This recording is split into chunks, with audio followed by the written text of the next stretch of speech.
Hey, Randy. Good to see you, buddy. Morning. Good to see you. Sounds like you had a great week last night. Thanks for sharing that with me. Yep. Thanks for asking. For our Yeah. listeners, I had a mountaintop experience in Iceland, which was full of lessons in leadership and following your passion, but that's another story. All right. You'll maybe share a bit more with us when we get there. So that'd be Yeah. great. Yeah. Love to. So we've been through 4 or 5 themes, and today we want to discuss purposefulness, Yeah. sense of purpose. Yeah.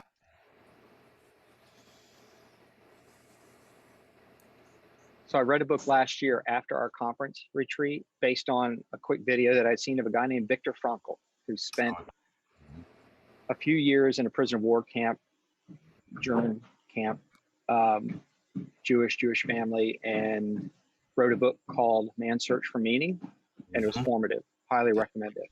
Yep. And you mentioned empathy is really critical, like that's the one thing, and I believe that. But I also have this sense that, like, without a sense of purpose, you've got no wind in your sails. So how would you describe purposefulness, and why is that so important? Yeah. I think that Viktor Frankl book is a classic and a very powerful one. And a lot of those German intellectuals in that time really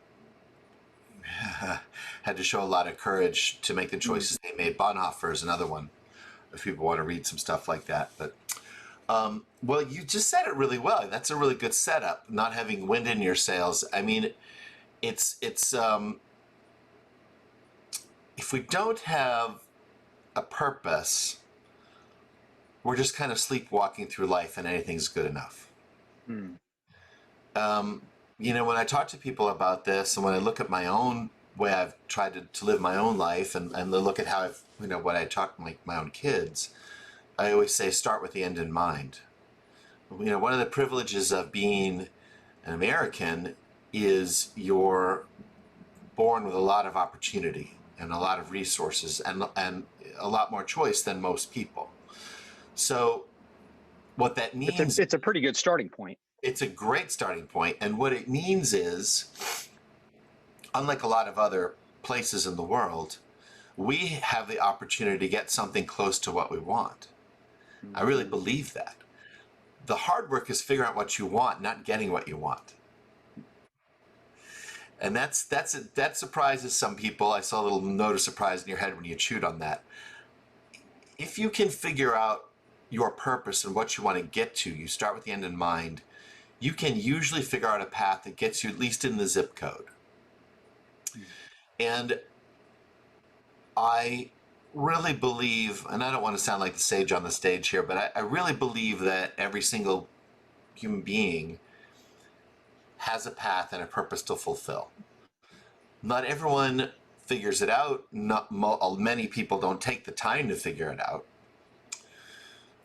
But you know, whether you're fulfilled by career, family, social change, you know, parenting, whatever, take the time to figure that out, and you will be closer to the best version of yourself. Okay, and that when you get close to the best version of yourself, everything else unfolds from there. You're a better leader. You're a better partner. You're a better servant to the world. And when I think of purposefulness, right? You can. This is where my lawyering gets in the way sometimes, because I always think about definitions, like, you know. Yeah, I know. Yeah. Searching for the right word. Right. So you know, I looked it up. So what does purposefulness mean? So as a noun, it's unwavering firmness of character, action, or will. Okay. What's a purposeful person? That's a little closer to what we care about. That's someone that has an aim and an objective and a desire to achieve it, right? They're willing to make the effort. And then what is purposeful work, to me, is even closer to what we're exploring on purposefulness. And that is when we engage in work that contributes meaning to our lives and has relevance to something greater than ourselves, to a larger community. Then we're doing purposeful work and we're engaging in purposefulness. So I think that you can have a big job and a big title and all of that stuff, but you can not be living in a way that is truly affirming and feeds your soul. And I don't mean that in a religious sense. I mean it gets the essence of who you are. And so, so how do you get there? Well, I think this ties into some of the things we've talked about already. I think purposeful people live in the present moment, right? We've talked about when you look into the past, you're sort of at risk of living in regret. I wish I'd done this. Wish I'd changed that. If you're looking at the future, that's where fear lives. I'm afraid things aren't going to go the way I want, or something will be taken away from me. So the purposeful person is living in the present. And that goes back to mindfulness and presence that we talked about in the front end of this. And then the purposeful person, it says, I'm going to make changes today, not tomorrow. I'm not going to put it off. And then they tend to get very focused. I'm going to focus on one thing. I'm going to be intentional about it. I'm going to do it. And then personally, I like to think that you're in that mode, you're of service to others. And you can be of service to others as a great leader, right? We talked about the criticality of creating psychological safety for great teams, right? Great teams and organizations perform well because they feel safe in sharing, they feel seen, heard, they're not afraid of being judged. So the purposeful leader is very present. He can bring to the team clarity. Here's what we're going to do today. Here's why this matters. Here's why I believe in you. Here's what I need from you, and what can I give you? How can I help you? So those sort of elements. Yeah. And then there's always practice, right? We've got to practice. We've got to prepare, imagine, and get better at doing these things. And then I guess the last thing I would say, and this is a little bit softer. All of the sounds. You're jet lagged. You can. Yeah, I'm. That's all right. Yeah, I'm still in Iceland time. How do you find your passion and live your purpose as part of this sort of? Man, it's so hard. It's very hard, and this is sort of a validatory kind of conversation after the other elements we worked on. But I think that when you look back through your life and you think about where were the mountaintop experiences, what made me happiest, what came to me with ease, what brought me joy, where was that childlike excitement, right? Just that playfulness and happiness that comes with doing something that you really feel good about doing and feel good at. I think if you can look back and connect those dots, you can start to say, oh, so these are the elements that make me me and that let me bring my best and fullest self to life. So maybe it's, as you say, it's the amalgamation of the other things, but as opposed to a thing directly, it's when you look back based on the other sort of things we've talked about. I've learned a hard lesson in that. Well, I'm not a life coach. I look at it from the standpoint of there's this money element that is a gauge of success, but then there's this meaning element that's a gauge of success. Right. I think there's the vast majority of people have one or the other, and a few unfortunately have neither, and very few seem to have both. Right. And you would have probably experienced this in a high pressure law firm.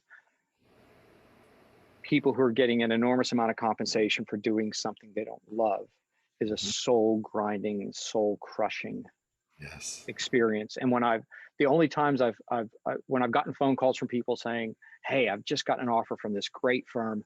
It's for a big increase in salary. And what do you think? Do you know this company? What are the politics? What are the ins and outs? And I warn them, if you don't enjoy it, no amount of money makes it up. It'll grind you down. And Yeah, that's the hard part. You can't really pay someone to do something that their heart and soul is not into. Well, So, you offered some deep wisdom to your friends when you said that, and that those are sort of the ultimate golden handcuffs, right? That we talk about in careers. oh man, And when I think about what I was doing 15 years ago, and I became an expert of less and less and less, so that I could charge more and more and more for my yeah, time. And I became, highly paid plumber. I was living my life in 15-minute increments, 15-minute minimum increment of billable time. And it was a very successful model for leveraging and generating cash. But at some point, I felt, that I was not with my tribe, and that there was a higher and better calling for me. And so I don't want this to become about me, no, but that's good. I So, think do you think that the purposefulness is an end in itself, or is it do you really think that it is the trajectory of going through the other things, of being mindful, of being curious, of having empathy, and that helps you determine the sense of purpose? You can't just, as you said, we have so many choices. We have the menu with everything on it. Now choose, as opposed to the stress of, hitting the ground in a place where if you don't start really soon, you're just in harm's way. And that stress of having so many choices, but finding your passion, it's hard until you've done a lot of things that you might find out you don't care about. So yeah. is it a thing in itself, a sense of purpose, or is it something that, do you lead to sense of purpose through following these other kind of these other themes that we've discussed? Great series of questions and observations. You again teed that up very well. I think what it comes down to is taking responsibility for your own happiness.